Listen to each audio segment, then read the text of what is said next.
ये मैं बता रहा हूँ पढ़ने का तरीका 0, 0, 1 मल्टीप्लाइड बाई 59 और यह टोटल वैल्यू इस तरह से हो गई 0.159। क्लियर बात? ऐसे पढ़ा जाता है ताकि कभी गलत ना हो। क्लियर है? ये डायमीटर निकल रहा है, रेडियस नहीं निकल रहा है, ध्यान रखना। हम लोग को चाहिए क्या? रेडियस। इसलिए देखिए टेबल में डायमीटर लिखा हुआ है। अब देखिए, अब जिस डायरेक्शन से आपने इसको मेजर किया उसके परपेंडिकुलर डायरेक्शन से दूसरा रीडिंग उसी जगह पर लेनी है। देख रहा ना, column number 3, reading along perpendicular diameter. तो देखिए हमने यूं लिया, अब हम उसी जगह पर देखिए ये था, ये देखिए 90 डिग्री घुमा दिए, हुआ ना? तो देखो अगर हम ऐसे लिए तो 90 डिग्री घुमा दिए। अब यहाँ उसी पर लेने जा रहे हैं मेजरमेंट, उसी प्लेस पर।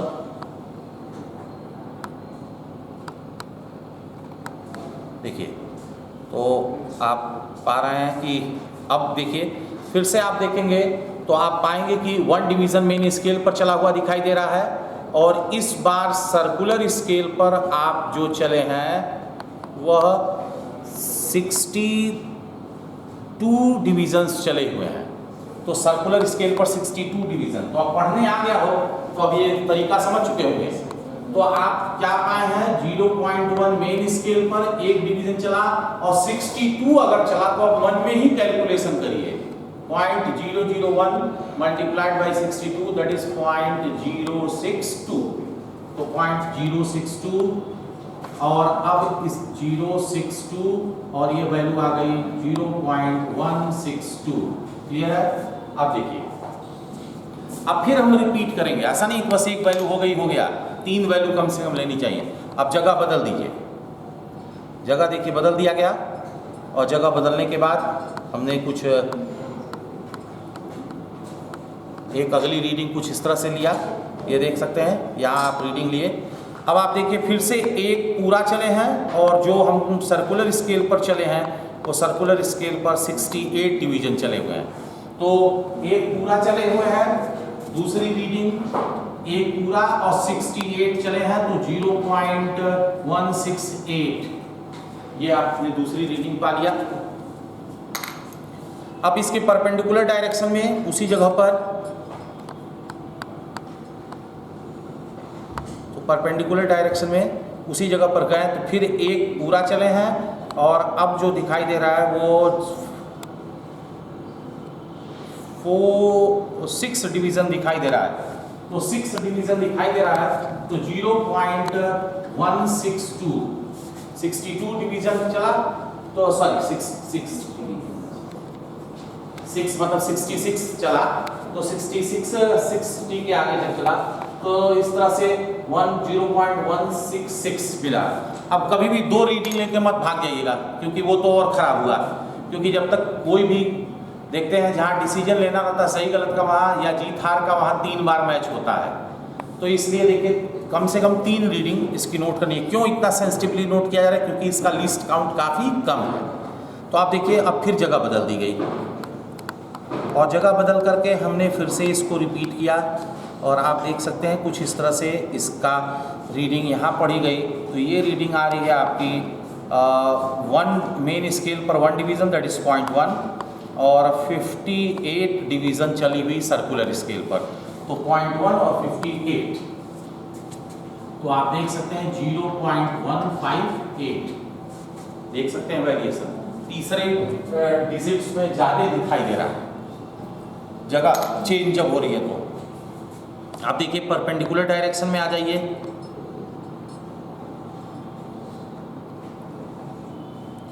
Perpendicular direction.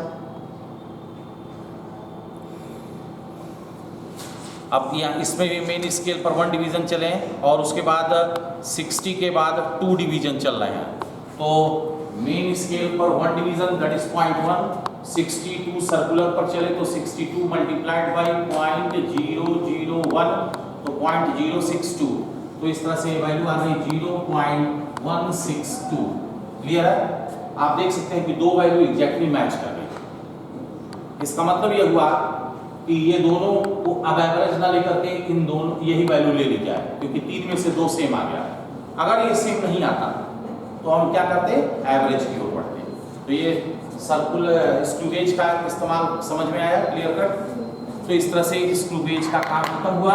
अब इस टेबल को पूरा कर दें तो आप देख सकते हैं कि यहाँ से अगर आप देख रहे हो तो आप चाहें तो a + b/2 करते हुए आगे बढ़े, तो a + b/2 करेंगे तो आप देखेंगे 2 और 9 2 क्या हो गया 11 और 11 और ये 5 है, ये 6 है, तो 1 हुआ तो ये हो गया आपका 6।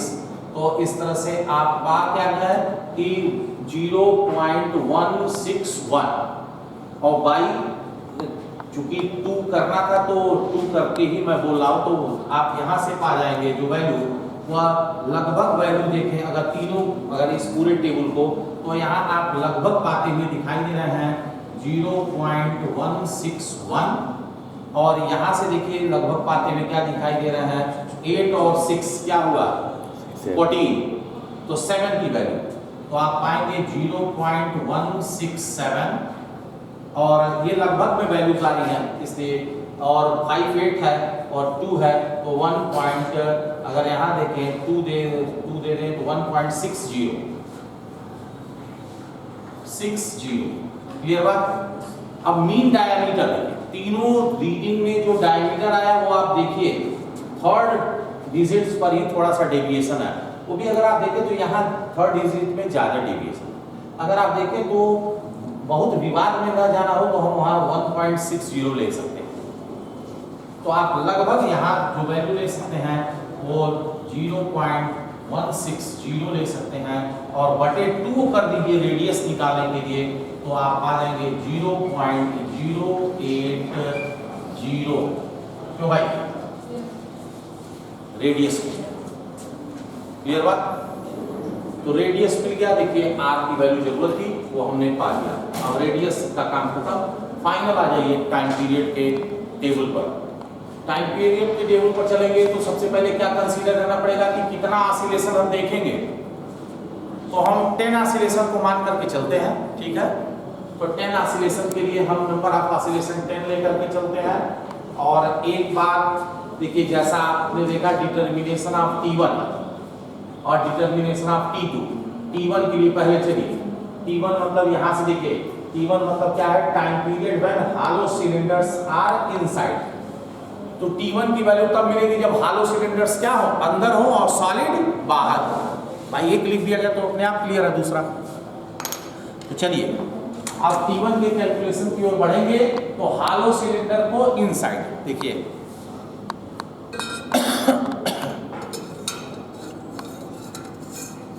कभी भी ध्यान रखिएगा दोनों सिलेंडर को एक साथ पुट करिएगा, अदरवाइज हाथ को सपोर्ट में रखिएगा, नहीं तो एक लगा देंगे तो दूसरी तरफ से ये क्या हो जाएगा डैमेज हो जाएगा, तार मुड़ जाएगा तो आपके रीडिंग पर उसका प्रभाव दिखाई देगा। इसीलिए देखिए तार जितना सीधा रहेगा आप पाएंगे उतनी अच्छी आपको ऑसिलेशन मिलेगा और आपकी रीडिंग परफेक्ट आएगी। अब देखिए सॉलिड को भी जब इसीलिए देखिए या तो एक साथ इन कराइए और नहीं तो फिर हाथ लगाए रखिए अगर अलग अलग कर रहा है तो, ठीक। ये अब देखिए तो जैसा आपने देखा कि T1 के कैलकुलेशन में हॉलो सिलेंडर इनसाइड है, सॉलिड बाहर है। वाइवा का पहला क्वेश्चन आपसे यही बनता है कि अगर सॉलिड सिलेंडर को बाहर रखा गया और हॉलो को अंदर रखा गया और फिर बदल करके सॉलिड को अंदर रखा जाएगा और हॉलो को बाहर रखा जाएगा तो किसके लिए टाइम पीरियड अधिक होगा। एक्सपेरिमेंट तो बताएगा ही बताएगा, लेकिन थियरी भी मालूम होनी चाहिए कैसे आप इसको दिखाएंगे कि किस में टाइम पीरियड अधिक होगा और क्यों। क्लियर बात कि ये सब पढ़ने की जरूरत है भाई। अभी मैं उस पर डिस्कशन बहुत नहीं कर रहा हूँ। तो आप देखिए हमारा अब ऑसिलेशन के लिए हमने अपने सेटअप को तैयार कर लिया। 10 ऑसिलेशन तक लेना है, स्टॉपवॉच 0 पर है, कंफर्म हो गया। देखिए अब ऑसिलेशन कैसे कराते हैं, तो ये ऑसिलेशन कुछ इस तरह से होता है, क्योंकि एक तरह से जब हम इसको रोटेट कराते हैं तो वायर में उतनी क्या होती है ट्विस्टिंग होती है, ऐठन होती है। और जब वायर में ऐठन होती है तो वायर के मटेरियल का प्रत्यास्थता का गुण, वायर के मटेरियल की इलास्टिक प्रॉपर्टी अपने अंदर होने वाले ट्विस्टिंग का, ऐठन का विरोध करती है। और वो उसके अपोजिट डायरेक्शन में फोर्स लगाती है। इस तरह से कपुल क्रिएट होता है और ये कुछ इस तरह से ऑसिलेट करता है। क्लियर है? चलिए देखना शुरू करते हैं। इसलिए देखिए इसको ऑसिलेशन कराने का तरीका देख लीजिए मेरे हाथ को, और किस तरह से मैंने इसको देखिए ये बेंड किया, और देखिए ध्यान से मेरा थंब एक सीधे सीधे देखिए स्टॉप वॉच पर लगा हुआ है, देख रहे हैं ना? ये देखिए इससे ज़्यादा नहीं ले जाना रहता है। 1 2 3 4 5 6 7 8 9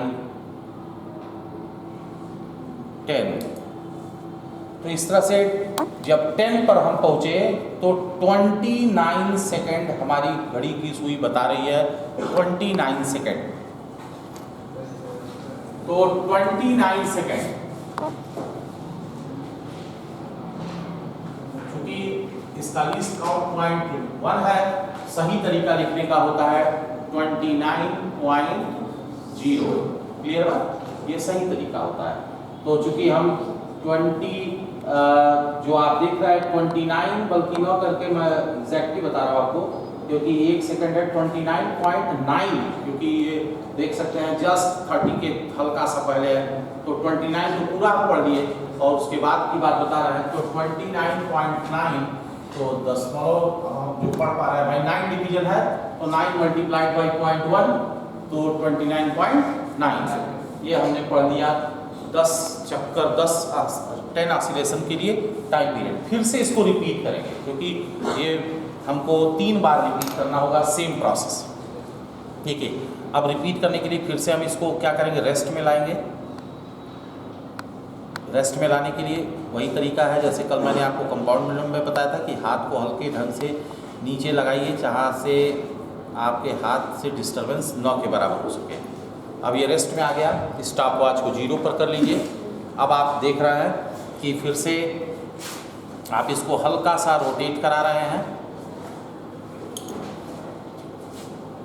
1 2 3 4 5 6 7 8 9 10। ठीक, ये देखिए अगर आप ठीक ढंग से ऑन ऑफ करते हैं तो ये देखिए स्टॉप वॉच को देख रहे हैं आप। देखिए फिर से ये होती है एक्यूरेसी, आपका थंब कितना सही है, ब्रेन और हाथ में कितना सही सामंजस्य है, ये आपको देखना है कि आई जो कह रही है वो ब्रेन रिकॉग्नाइज करे विदाउट एनी टाइम लैग, और जो ब्रेन रिकॉग्नाइज करे वो तुरंत एक्शन कौन ले, हाथ ले। इसीलिए कहा जाता है कि किसी भी सेंसिटिव इंस्ट्रूमेंट पर काम करने के लिए पहले खुद को सेंसिटिव बनाना पड़ता है। इसीलिए व्यक्ति शार्पनेस बनानी चाहिए अपनी, जो पर्सनालिटी का एक बहुत बड़ा पार्ट होता है। आप सोचते हैं कि शार्पनेस गॉड गिफ्टेड है, ऐसा नहीं, आपके वो पर्सनालिटी का पार्ट है। आप किसी चीज़ को कितना शार्पली मेजर करते हैं, देखते हैं, सेंसिटिव कितना है चीज़ों को लेकर के, उससे धीरे धीरे ये इंक्रीज होता है। इसलिए तो आप देखिए कि अगर प्रैक्टिकल करने जा रहे हैं तो कितना ध्यान रखना पड़ता है। तो आप देखें अगर, तो अब आप देख रहे हैं कि पूरा का पूरा देखिए ये नीचे वाली सुई वाइट चल चुकी है और वो रेड पर आ चुकी है, और यहाँ दिख रहा है कि रेड पर वो हल्का सा आ चुकी है, और मेरी जो बड़ी वाली सुई है वो 4 डिवीज़न आगे बढ़ चुकी है। तो 30 पूरा पढ़ पा रहे हैं, और 30 के बाद 4 डिवीज़न, तो आप देख सकते हैं 30 पूरा पढ़ पाए और 30 के बाद 4 डिवीज़न मीन्स 30.4 सेकेंड। क्लियर है? इस तरह से हमने दूसरी बार जब रीडिंग 10 ऑसिलेशन की पढ़ी तो 30.4 सेकेंड,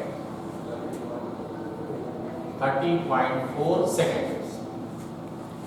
अब फिर से रिपीट करते हैं और सेम प्रोसेस को। तो आप देख सकते हैं कि एक्सपेरिमेंट बहुत ही आसान है लेकिन बहुत सेंसिटिव है। तो आप देखिए फिर से हमने रोटेट कराया, ट्विस्ट किया वायर को, 1 2 3 4 5 6 7 8 9 10। और ये आप देखिए फिर से 10 जब आपने पढ़ा तो अब आप स्टॉपवॉच को ठीक ढंग से अगर आप देखें तो अब आप स्टॉपवॉच पर देख पा रहे होंगे कि जो बड़ी सुई है वह जस्ट 30 से आगे बढ़ करके 1 स्मॉल डिवीजन चली हुई है। तो आप देख सकते हैं 30.1 सेकेंड। तो 30.1 सेकेंड इस तरह से हमने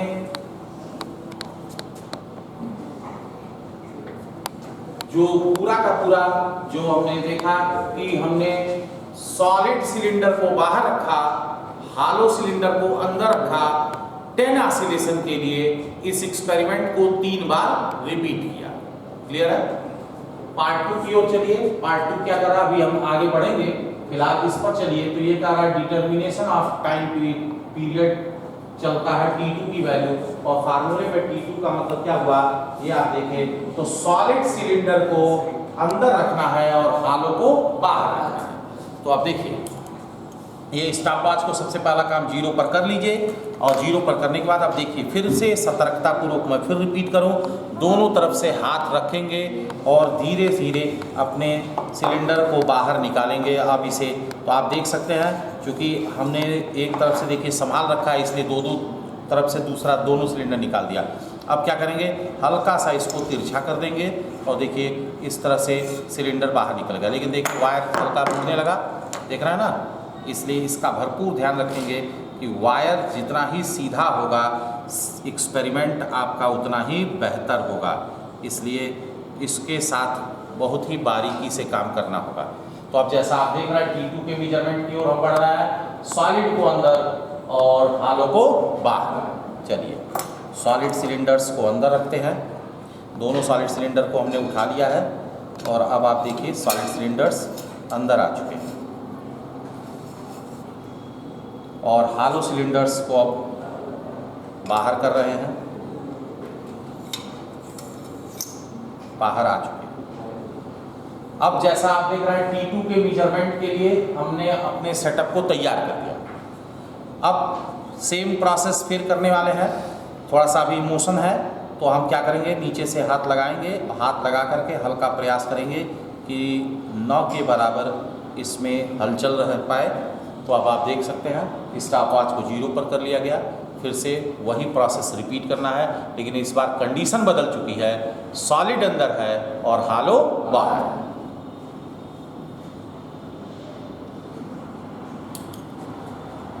वन 2 3 4 5 6 7 8 9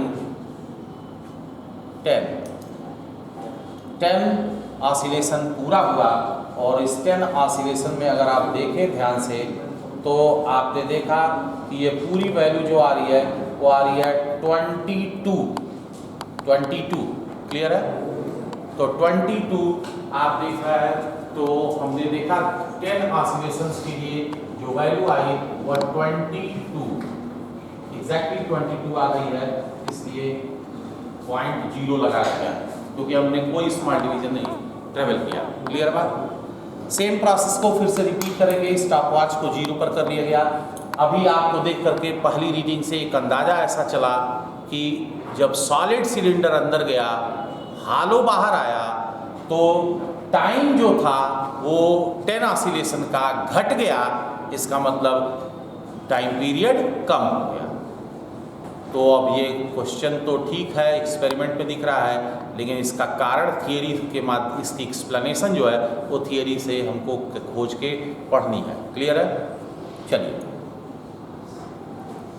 तो फिर से देखिए हमने इस पेंडुलम को रेस्ट में लाया और स्टॉपवॉच को 0 किए। अब देखिए फिर से लगभग उतना ही, यह ध्यान रहे कि रोटेशन सेम ही होना चाहिए, ट्विस्टिंग ताकि सेम रहे। 1 2 3 4 5 6 7 8 9 10। अब देखिए, अगर आप देखिए सेंसिटिव आप हैं तो ज़रा सा आप देखिए स्टॉपवॉच को और आप देखेंगे कि इस बार 21.9 पर आकर के रुका हुआ है। आप ये देख सकते हैं स्टॉपवॉच 21.9, 21 पूरा चले हुए हैं और 9 डिवीज़न और चले हुए हैं, तो 21.9, तो 21.9। थर्ड टाइम्स सेम प्रोसेस को रिपीट करेंगे। इस पेंडुलम को पहले रेस्ट में लाएंगे, रेस्ट में लाने के बाद सेम तरीके से